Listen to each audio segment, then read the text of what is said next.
So welcome everyone to this NBR Leadership Forum discussion with Dr. Alagappa. The Leadership Forum is part of a discussion series on the next generation of leadership in Asian affairs, which seeks to cultivate leadership in this field by inviting scholars, policymakers, and business and NGO leaders to share with us their expertise and provoke new thinking on critical issues.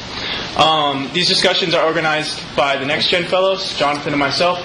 So last month, Jonathan hosted Michael Wilkins, so this is the second for Jonathan and I, and there may be more in the future. One quick note, we will be recording today's discussion, so please be aware of that. So now it's my pleasure to introduce Dr. Alagappa. He is currently a distinguished senior fellow at the East-West Center.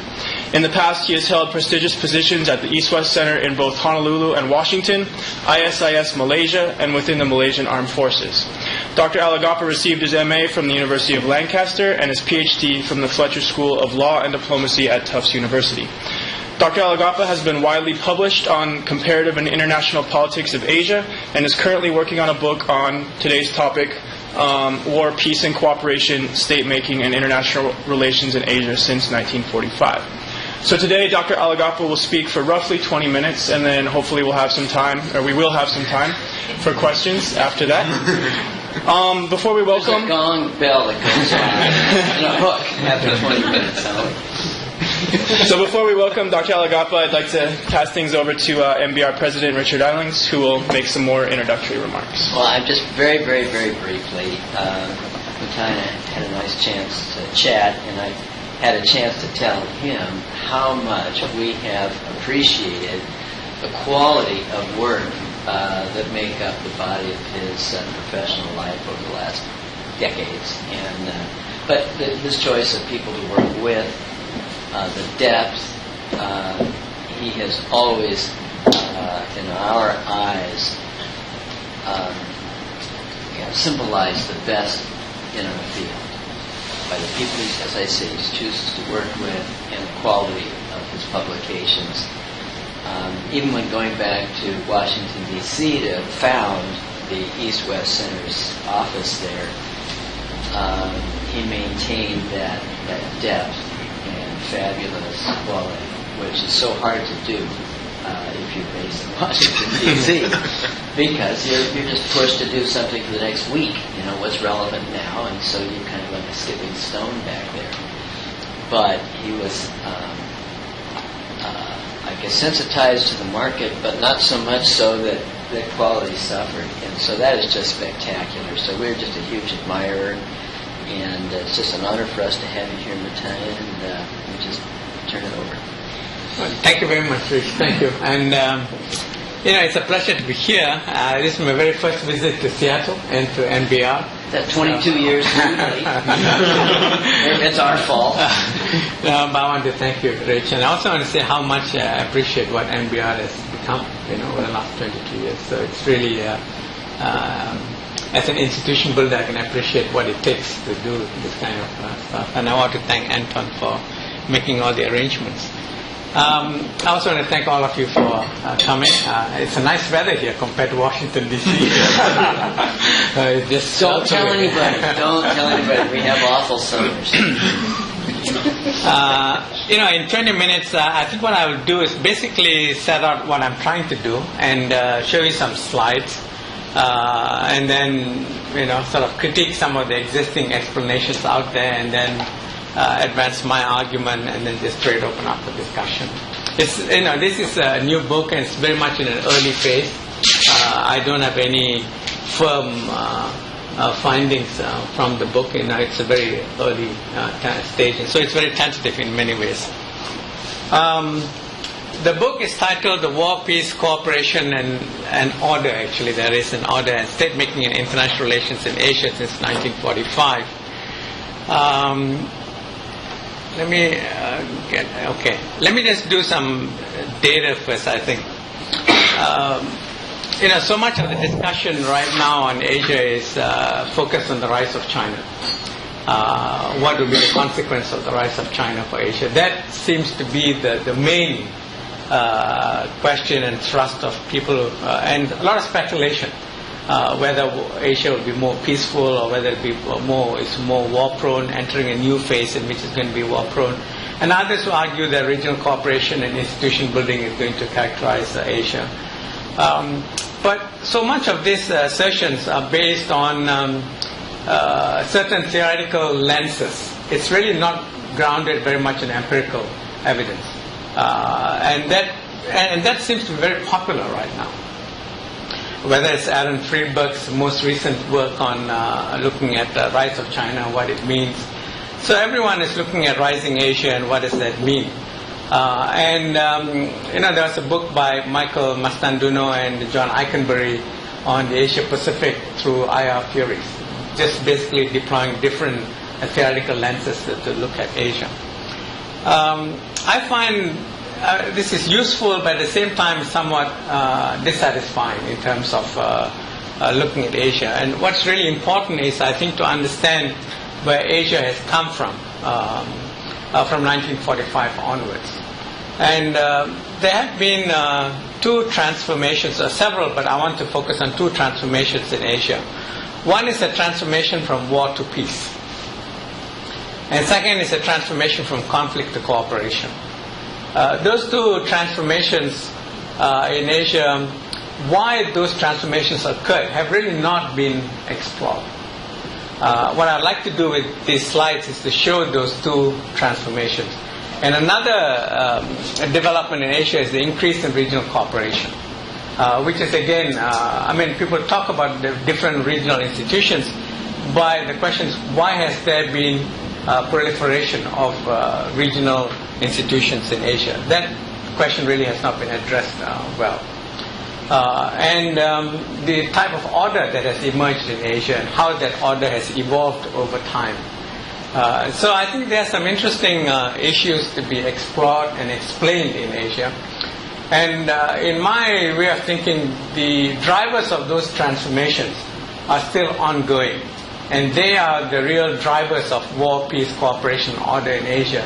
Not so much the distribution, the changing distribution of power, which everybody is focused on, or the organizing principles and norms. Those are really the consequences from the drivers of my framework, rather than being independent variables in and of themselves.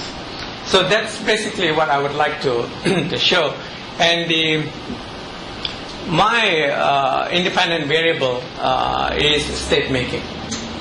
I would argue that state making in Asia since 1945 has been the primary driver of war, peace, cooperation, and order in Asia, not the distribution of power, not the organizing principles. They are all consequences of the state-making process. So it is an effort, in fact, to explain level 2 outcomes or level 3 outcomes: war, peace, interstate war, interstate peace, interstate cooperation, and interstate order. These are all level 3 outcomes if you use Canwall's levels of analysis. To explain them, the driving variable is really a level 1 analysis, which is a level 1 and 2 combination of that state-making process. So that is, I argue, the primary driver of these 4 international outcomes. So it's an effort, in fact, to bridge comparative politics and international politics. It also critiques a lot of the existing explanations out there in terms of war, peace, cooperation, and order. Although it is Asia-specific, I would argue that this framework is portable. It can be applied to any other region or on a broader scale. It's, in fact, a new way to study international politics, it seems to me. I'm not sure the word new is right, but at least it's a fresh approach to study international politics. But in order to do this, I want to show first that the number of wars in Asia has declined dramatically from 1945 onwards. So from 45 to now, there have been 68 major wars, 15 of them interstate, 21 intrastate, this is in the political heartland, wars over political system, and 26 intrastate wars between minorities and the state itself. So there are 3 types of wars that I look at. And the extrastate wars are the anti-colonial wars, like the Indonesian Revolution, the Vietnamese against the French, and so forth. And those are the 6 extrastate wars. And there are also minor wars, which I've tabulated. And in terms of battle deaths, these are combat casualties. There are 2 million in interstate wars, intrastate 1.9, and extrastate 0.4 million. And this doesn't include civilian casualties. Civilian casualties are much higher, 1.5 million in the 71-72 Pakistan conflict and Indian intervention during the Cultural Revolution. And then policy failures, if we look at Pol Pot in Cambodia or the Great Leap Forward in China, then the casualty figures are much higher. I've just used that as examples here. And ongoing conflicts, there are many as well, and I've just listed a few. Intrastate.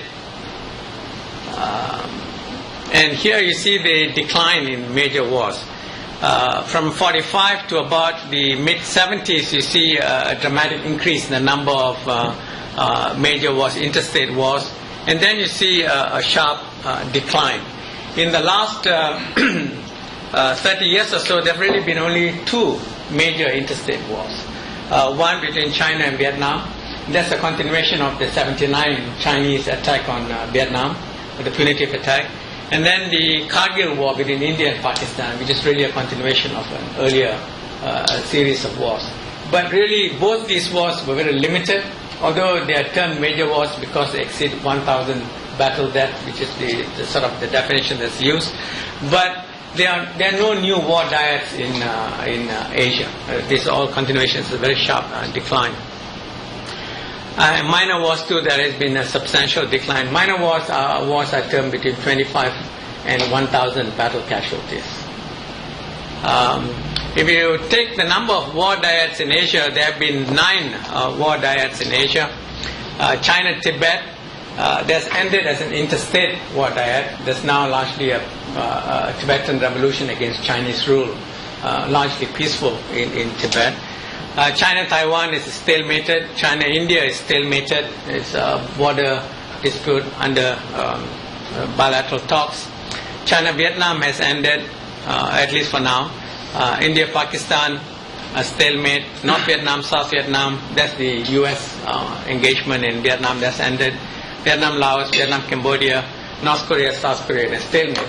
So whether in terms of number of wars or in terms of war dyads, one sees a substantial decline in interstate war in Asia. And there are no new war dyads in the region. A lot of people talk about the possibilities of conflict, potential for war, but no one really explains what is the issue that would drive the country's concern to war. Substantial decline in battle deaths, external power involvement. If you look at the Cold War, how many major powers were involved in the region, and today, who is the external power that's really involved in Asia? There's been a very substantial decline as well. No large-scale war since 1979. I used 1979 as a watershed year, but really that's not very accurate. If you look at the 4 sub-regions of Asia, in Northeast Asia, the last major war was in 1958 between China and Taiwan over some of the islands. Since then, there really has not been a major outbreak of war in Northeast Asia. In Southeast Asia, if you take maritime Southeast Asia, after the end of the Indonesian confrontation against Malaysia, there has not been. Many people get thrilled about these border conflicts between Cambodia and Thailand and so forth. The number of casualties is less than 25, and really it's not a major war, or in the South China Sea and so forth. So the last major war which qualifies under this definition is the Indonesian confrontation against Malaysia in 1963, which ended in 65. On continental Southeast Asia was the Chinese attack on Vietnam in 1979, and then the 1987, which is a follow-on from that. But after that, there has not been a major war. And in South Asia, which is seen to be highly war-prone, Kargil was the last major war. It was 1999, and before that was 1971, which led to the formation of Bangladesh. And what Ashley Tallis, who's familiar to most of you here, would call an ugly stability in South Asia. So really, there has not been, if you take these sub-regions, you can date peace in Northeast Asia, if peace is defined as the absence of major war, from 1958, in maritime Southeast Asia since 1965, in continental Southeast Asia since 1979 or 87, if you take the 87 war, and in South Asia, really since the Kargil war, or if you go back earlier to the 1971 war between India and Pakistan, which led to the formation of Bangladesh. But I chose 79 simply because of, if you take the region as a whole, you can argue that the regime change in China in 1978, or the leadership change rather than regime change, leadership change, which brought Deng Xiaoping to paramount power, and his modernization program is kind of the key watershed in terms of how China approached international relations in Asia. But when you take the intrastate war, the situation is much more mixed. Interstate war, you can argue that there has been a substantial decline in interstate war. But intrastate war is much more mixed. There's been a decline in intrastate major war over political systems. Communist insurgencies fighting democratic and autocratic governments in Southeast Asia and Asia as a whole. And you can see this even clearer when you look at it by decades, that there has been a peak and then a decline. But when you take the wars with minority communities, it has been on the increase. It has not decreased. So how do you explain this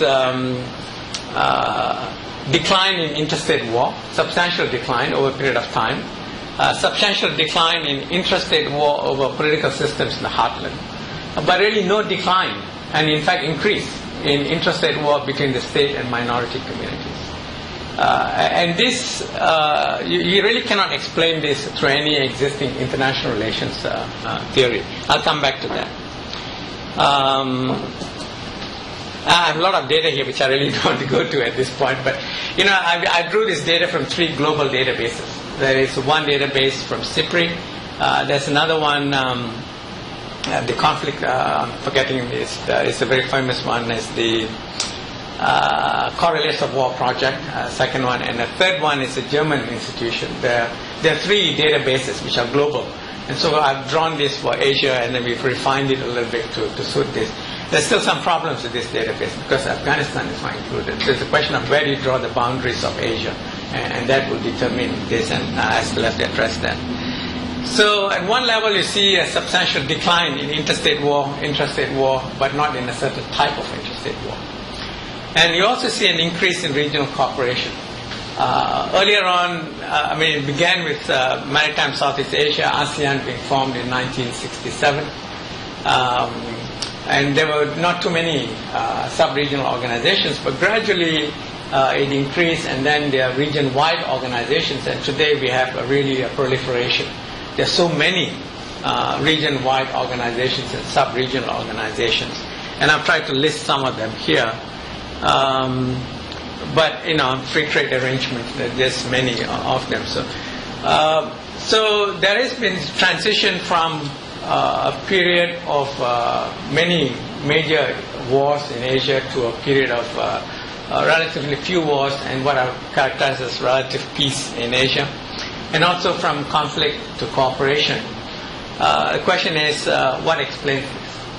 Why has there been this transition? And these are all questions that relate to that. Okay, I'll stop here with this slide and I'll just go on with the presentation.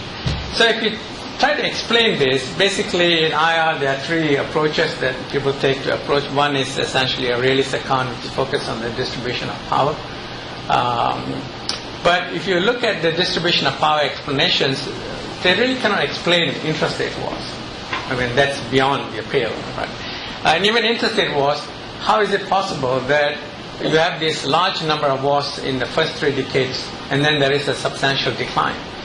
Asia during this entire period was characterized by a bipolar distribution of power. So how can that distribution of power explain, which has been constant for 40, 50 years, explain this substantial decline in interstate war? Or the deep structure of anarchy, which some people refer to the security dilemma and so forth. Again, that deep structure has been a constant. It has not altered. The organizing principle is still sovereignty, and which is international structure of anarchy. And so how does one explain the rapid rise, the dramatic increase in wars and then the dramatic decline in wars. So the realist accounts, they are not able to explain this. And the realists don't really focus on peace. And to the extent that they focus on peace, they talk about two things. One is American primacy. American primacy maintained peace in Asia. That's the argument of Hugh White, who is an influential analyst in Australia. He's put out a thesis recently, which is very popular in Australia, New Zealand, and so forth, that peace in Asia is a function of American primacy after Vietnam. But I counter that with two arguments. Number one, I think post-American withdrawal from Vietnam, there was a lot of doubts about American credibility in the region. The Guam Doctrine and the Nixon Doctrine, which asked the Asian countries to assume greater responsibilities. U.S. terminated its bases in Thailand, terminated its defense agreement with Taiwan, withdrew troops from South Korea, contemplated a further drawdown under the Carter administration. So it created a lot of anxiety in Asian countries. And in fact, both South Korea and Taiwan embarked on secret nuclear weapons programs simply because they doubted the credibility of American commitment. So this power argument really doesn't tie in with the history as it unfolded in Asia. And then people like John Mearsheimer would argue peace is relatively recent. It's a post-Cold War development. My counter to that is, number one, if you go by sub-regions, peace in Asia goes way back. It's not a post-World War II development. Second, even if it is a post-World War II development, it's now 20 years. And the prediction that the rise of China is going to lead to instability and war has not materialized, at least over the last 20 years. If you say wait for another 30 years, in the long run we're all dead. I'm not sure what time period is meaningful. So I think the realist account really doesn't do justice to what's happened in Asia. And likewise, the liberal explanations, whether it's democratic peace, peace occurred in Asia when there are different political systems. It's not all of them are democracies. So I think that argument doesn't carry very far. Economic interdependence, as I was trying to point out, the breaking out of peace in Asia has very little to do with economic interdependence. You can argue economic interdependence may be sustained and subsequently strengthen peace, but the actual breakout of peace has very little to do with economic interdependence.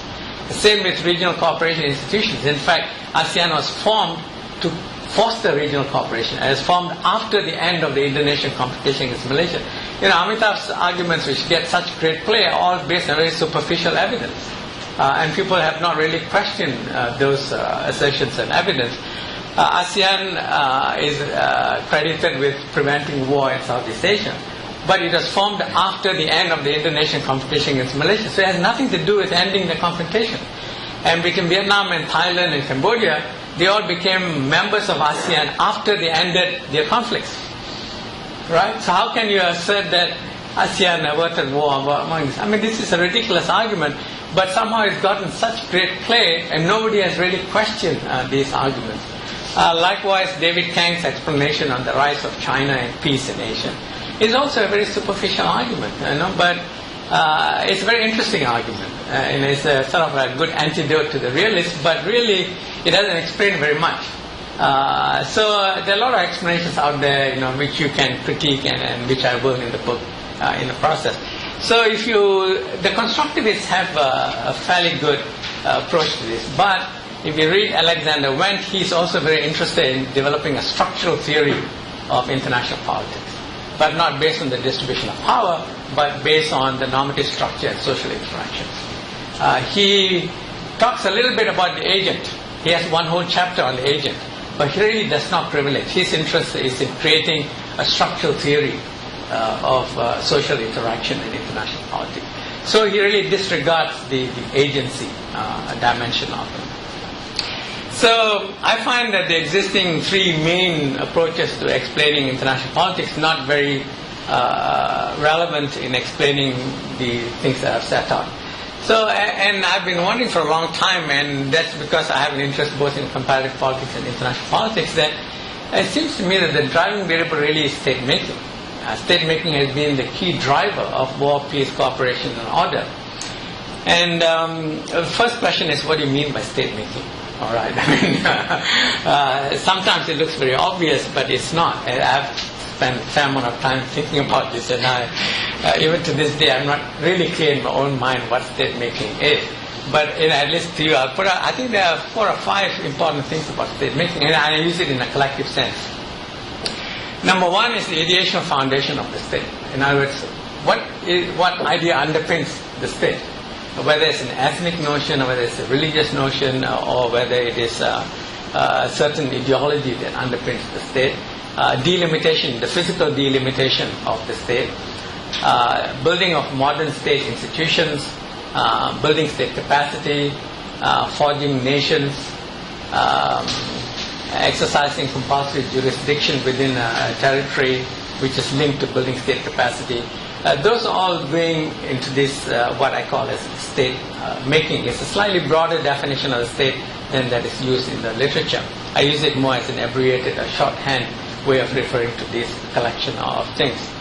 And to me, this is relevant because if you look at Asia, 1911 is a good point, the Qing overthrow of the Qing dynasty and leading up to the formation of modern China after that. And the disintegration after World War II of the European colonial empires and the Japanese colonial empire. That produced most of the contemporary Asian states. All right. So these states began their journeys as modern states after 1945. Really, even in the case of China, it's 1949 after the CCP's victory over the KMT. And so they were either colonial or semi-colonial, and they didn't have most of these attributes of a modern state. And so they begin this process. Some people use the term state building, state making, constructing a state. I prefer state making because building implies that there is some design and can move forward. I think making is much more appropriate, I think. So there was an intense struggle among the successor state elites as to how to make this state. What is to be the basis or the ideational foundation of this state? And it's that struggle, I argue, that led to most of the wars. Wars over political systems, wars within state and minority communities, and interstate wars. So whether it is between India and Pakistan, it's the partition of British India, what is the idea behind India and the idea behind Pakistan, and the issue of Kashmir, and it's all related to state making. North and South Korea, China and Taiwan, Indonesian competition against Malaysia, the French attempt to recolonize Vietnam and Vietnamese revolution against that, and the Vietnamese are basically fighting for liberation from colonial rule and unification of the state, which is all very closely linked to state making. Although it was viewed from the American point of view essentially in the Cold War terms, which to me was a fundamental mistake and a very costly mistake in terms of dealing with Vietnam. So I think most of the wars in Asia, whether they are interstate or intrastate, can be explained through state making. What about transition to peace? How do you explain that with state making as a transition to peace? And I have some difficulties here, and I'll be very open about this. At least my argument right now is, as you resolve some of the issues related to state making, you build stronger state institutions, a stronger state capacity, so the center is better able to deal with problems. So then you get into this whole idea that in the early phase, let me backtrack a little bit here. A lot of people ask me the question, what about the international dimension? You're dealing only with state making, which is a domestic or internal variable. Where does the international dimension play into this argument? And my response thus far, not very satisfactory, I think, is that basically the domestic struggles the domestic elites have tried to harness international support for their domestic struggles. So whether it was Marcos or in Thailand or wherever, they try to harness international support for their domestic struggles, political domination, and so forth. And these domestic struggles also provided the opportunity for external powers to become involved. So when these states were weak in the first 3 decades, you find very heavy external involvement. When these states become stronger in terms of institutions, capacity, political systems, and so forth, then external involvement has declined very dramatically. It has nothing to do with the Cold War, so to speak. It's really much more to do with state making rather than the Cold War itself. But many people have pointed out to me that I have not dealt with the power dimension adequately, the international distribution of power. So that's an issue that I have to think about. And if anyone of you got any suggestions, I'll be very open to them at this point in time. So the transition to peace, I argue, is as you make advances in state making, you build state capacity, you're better able to defend yourself. So the opportunities for external interference declines. But the continuation of intrastate wars between state and minority communities is a function of the unwillingness of political elite in Asia to rethink states. The ideal for them is where nation and state are coextensive. So they attempt to form nations, new nations, out of the existing multi-ethnic populations in Asia. And they have not been very successful. And they have really looked at nation-state as the ideal political unit. They really have not been tempted to think in terms of multinational states. So there can be many nations in one state. What's driving Korea, North and South Korea, is the belief that there's one nation and there can only be one state. So it should be unified. Rather than thinking it's possible for two states to exist, one Korean nation but two states. So it's the whole state building project, how they envision construction, and I think that's the heart of this conflict and transition to peace. So my argument for peace is essentially advances in state making, more state capacity, able to govern internally, forging of ideational consensus at the political center, but not with the minorities in the state. That kind of explains the continuation of. And then moving on to cooperation, I argue that, why has there been a late emergence of regional cooperation in Asia? All the regional cooperation has emerged after successful ending of conflicts. So when there are fundamental disputes, cooperation did not emerge. But when the fundamental disputes either have been resolved or shelved, then you see the emergence of regional cooperation. In South Asia, the SAARC was formed before resolution of fundamental disputes. But that explains the shallow roots of regional cooperation in South Asia. And the non-existence of regional cooperation in Northeast Asia is also explained by the continuation of these fundamental disputes in Northeast Asia. The type of regional cooperation that has emerged, non-interference in domestic affairs, decision-making by consensus. All of this can be explained by the demands of state-making, political legitimacy. But those are the key drivers. So the state elites are concerned more about building national communities, their own political legitimacy, so they don't want interference in domestic affairs. And so that becomes the defining norm of regional cooperation. Although there's articulation of regional community building and all of that, not much progress has been made because the primary importance is still building national political communities in these new states, not transcending these states to develop supranational organizations and communities and so forth. So I think this state making quite nicely explains the type of cooperation that has emerged and likely to be there in Asia for some time to come. Likewise, the type of order that has been constructed in Asia is also related to state making, and the increasing normative dimensions of order is related to advances in state making as well. So in a nutshell, that's what I'm trying to do in this book. It is a fairly radical departure from existing IR theories, which focus essentially on international variables. And I'm trying to link this study also to the state-making literature, except reversing the causal arrow. In the state-making literature, the emphasis is on the role of war in making states. That's the primary emphasis. Whereas in this study, I'm looking at how the making of states has caused wars, has led to peace, has influenced cooperation, has influenced the type of order that has emerged in Asia.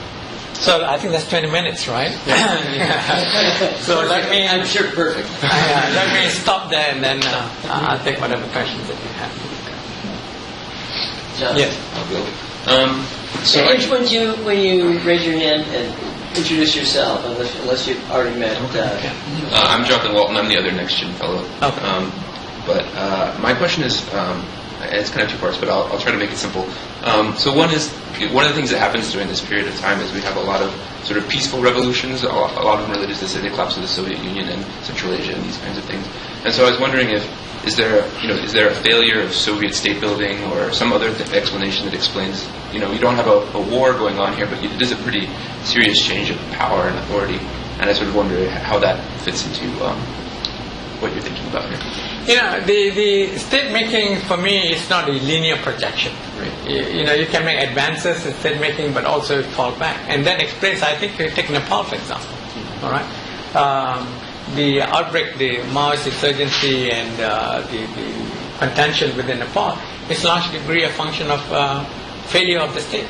And so, you can explain fresh outbreaks. The rise of Maoist insurgency in India, for example. India is a classic case because it's a complex of many, many things.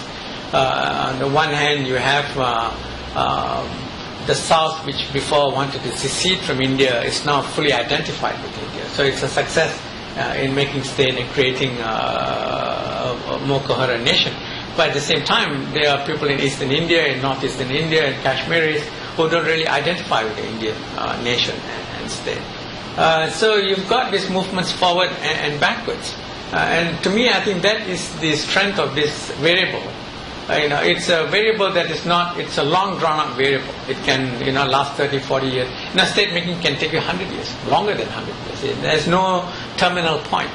America's finding that out right now. So, and I think in the case of the Soviet Union too,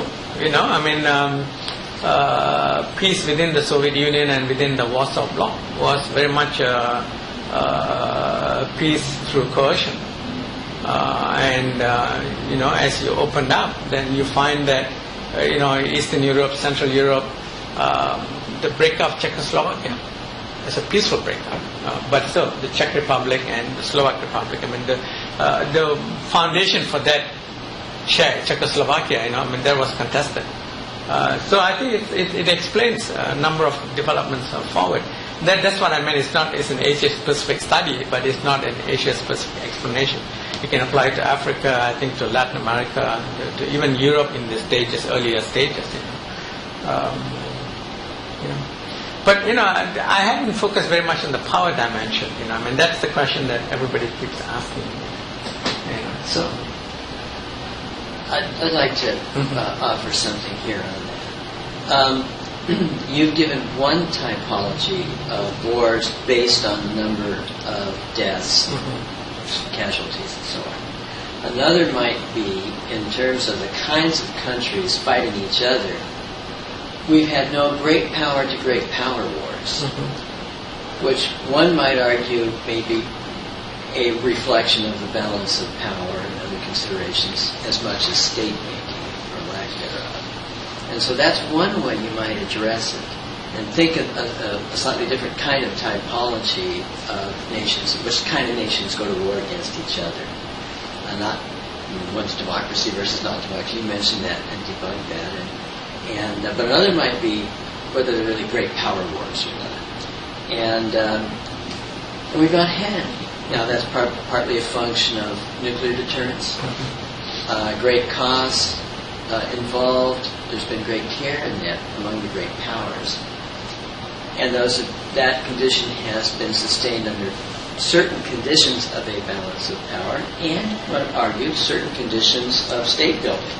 There's been sufficient stability in which the great powers didn't feel there were vacuums created that would be contested over, say if China had fallen apart in the late 60s, early 70s.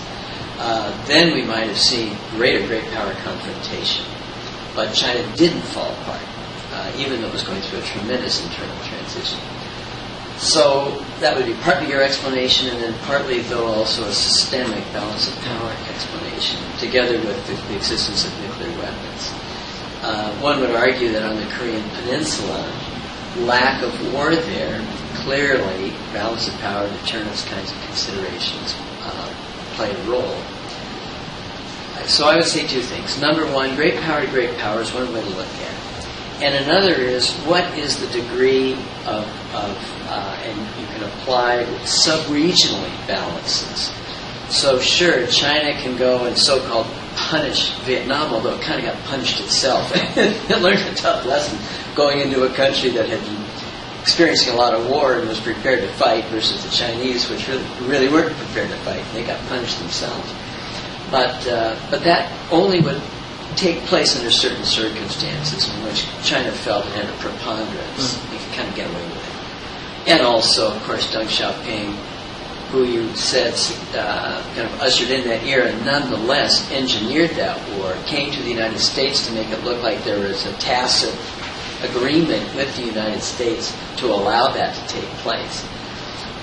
So there was a balance of power connection and a kind of international global connection there with regard to China, the China-Vietnam situation. So I guess that's, I would argue that number one, I like your thesis with regard to what's actually taken place. But what has taken place has not been, we've avoided great power war. And that probably is as important thing to consider, maybe we should look at. Yeah, let me, I think this is an issue which I've somewhat thought about, and I think that defense and deterrence plays into stronger states. In other words, as state-making capacity increases, the opportunity for outside powers to intervene or to invade, in other words, invasion and conquest are really no longer part of the equation. It seems to me as the country becomes stronger, North, South Korea, China, Taiwan, India, Pakistan, deterrence is in play. That deterrence is linked to the capacity of states. And I think clearly the stalemates on those three conflicts where peace prevails is largely a function of deterrence, but also a function of state capacity, and in the case of Taiwan, the building of stable political institutions over a period of time. But I think, to me, I think simply because you have power, you don't go to war. There has to be an issue that drives you to war. So to me, I think at this point, the issues where one can go to war are either between North and South Korea, or between China and Taiwan, or between India and Pakistan. But in all these three cases, you have effective deterrence at both defense and deterrence. One of the points I didn't mention in the presentation is looking at the role of military force in international politics. It seems to me that the role of military force in international politics, its essential role is essentially defense, deterrence, and reducing the options available to the adversaries, denial as the jargon goes. Not really so much in terms of offense and conquest.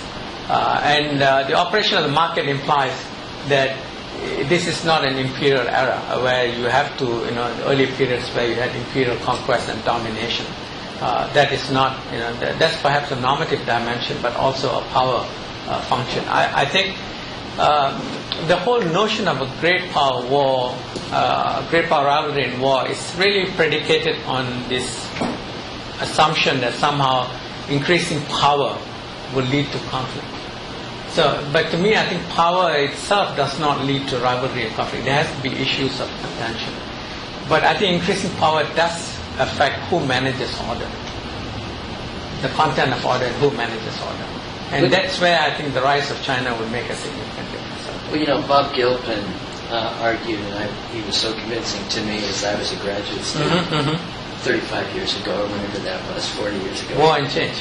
In War and Change. Yes. And it was, of course, it was that period of time, and particularly the ambiguities around changes in the balance of power. And those changes that took place, and the ambiguities, and maybe the opportunities, and or driven perhaps by ideologies in one state or whatever they are, perceptions of weakness, perceptions of threat, anticipatory kind. All those things arise, and so the chances for war, in his way of thinking, go up as these changes in the balance of power become greater. And so I just wondered does that help at all kind of bridge? That was the other thought I had as you were speaking, because, of course, the period of time in which there was so much conflict, there were three things going on, really. number one, you're absolutely right. Half of these countries weren't countries. They were just kind of figuring out what they were. And so there was a tremendous amount of disarray. And just as the American states were getting themselves organized, the colonies, there was all kinds of obvious opportunity for great powers to meddle and fight it out. Just as we experienced the French and the British and all this stuff, we were just kind of fodder, in their war. But in any case, it's interesting that maybe in this period, on the one hand, you had state building. On the other hand, you had this great rivalry in which, when it appeared that in a place of some instability there might be a gain by one or the other, then you had intervention. Where there wasn't that fear, there wasn't intervention. Or there was less fear, or you were already bogged down, you didn't want to get more bogged down. And so, anyway, there are these variety of things, and then finally you have the regional balances that were critical. But go ahead, anyway, just your thoughts. No, that's fine. I mean, that's something which I have to factor in. And I need to make it more explicit, because when I do the state-making argument, I sort of don't focus very much on the international. But I want to bring the international to play with the state-making rather than treat it as the driver. Sure. Because I think if you take the China-Taiwan conflict, it was not caused by any international distribution of power. It was a competition between KMT, CCP for power, political power in China. How China is to be organized, who is to be the dominant force, and so forth. And then you had the external parties become involved in that conflict. Only because of Korea. Only because of Korea. So and we redrew the line. Yeah. So I think it is the driving variable is still state formation, and I think the international variable is very much comes into play in the context of those domestic struggles. And I think part of the problem with IR and the treatment of the rise of Asia, China, and so forth is now to completely dislocate this or to take this out of the context of the overall context, and that seems to me is what is. And so, if you sort of the question that which I ask myself is this framework, which is rooted in state making, relevant to an era of rising powers? That's the question in which I pose and I answer, and I say yes. And I say yes simply because state making is still a contested issue in so many of these countries. Take China. China primarily. Okay, is the Communist Party going to be able to continue to maintain its dominance forever? Question mark, number one. Number two, how does it deal with the Uyghurs and the Tibetans and the Mongolians and so forth? Number three, the conflict with Taiwan is essentially a state making. So, in other words, these are still very germane issues to China. Take India in a similar case, or any other country. So state making is still an unsettled project in all of these countries. And so they are as much interested in domestic control, domestic stability, sustaining economic growth. And in order for that, you need international stability, an international system that works. If China is to continue to grow at 10%, which is what people estimate as necessary in order to maintain domestic stability, it needs a stable international environment. It is a beneficiary of the international system. It is seeking changes, but not seeking to overthrow that international system. So I think those who argue the case for great power rivalry and war will have to demonstrate not simply that Chinese power is growing and therefore is going to lead to conflict, but what are the issues that can actually drive China and the United States or China and India to go to war. And I think that's the challenge for the other side.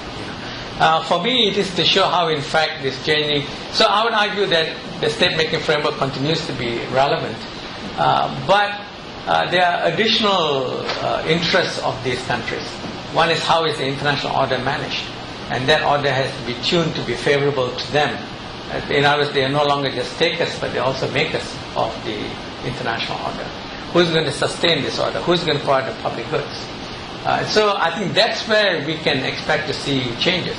I don't expect to see changes in the type of regional cooperation going forward. National community building is still going to be the central object. I don't think any of these countries looks at regional community building, regional community as superseding national community. So all these people who put out vision statements and so forth is nice, but whether actually it gets translated into anything much more than statements is something to look at, I think.